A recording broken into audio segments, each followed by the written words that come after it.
नाशिक ग्रामीणच्या निफाड तालुक्यातील उगाव येथील 30 वर्षाचा युवक शादाब रज्जाक तांबोळी हा 18 फेब्रुवारी रोजी बेपत्ता झाल्याबाबतची तक्रार मनुष्य मिसिंग दाखल करण्यात आली होती।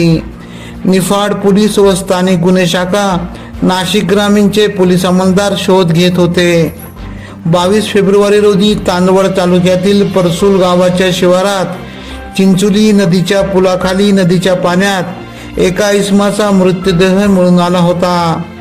मैताचे दोन्ही हात नायलॉनच्या दोरीने बांधून व तोंडाला कपड्याने बांधून तसेच कमरेला व मांडीला दोरीने लोखंडी डंबेल्स बांधून त्याची हत्या करण्यात आली असल्याची बाबतची तांदवड पोलीस ठाण्यात गुन्हा दाखल करण्यात आला होता।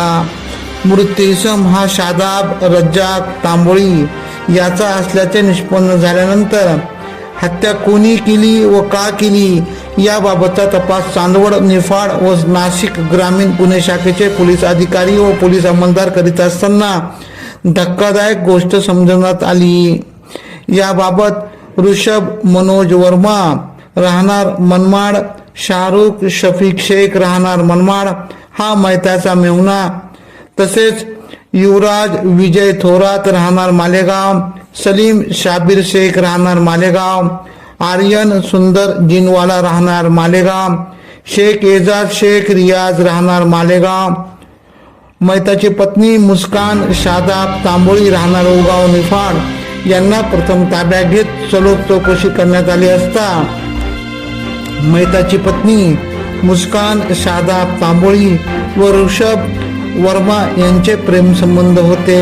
त्यांना लग्न करायचे असल्याने पती शादाब रज्जाक तांबोळी हा लग्नात अडथळा निर्माण झाल्याने मेहुणा शाहरुख शफीक शेख याला सोबत घेत इतर 4 जणांनी मालेगाव रोडवरील बंद पडलेल्या पोल्ट्री फार्म येथे शादाबची हत्या करून त्याचे प्रेत परसूल नदीच्या पुलाखाली पाण्यात टाकून दिले असल्याची कबुली दिली।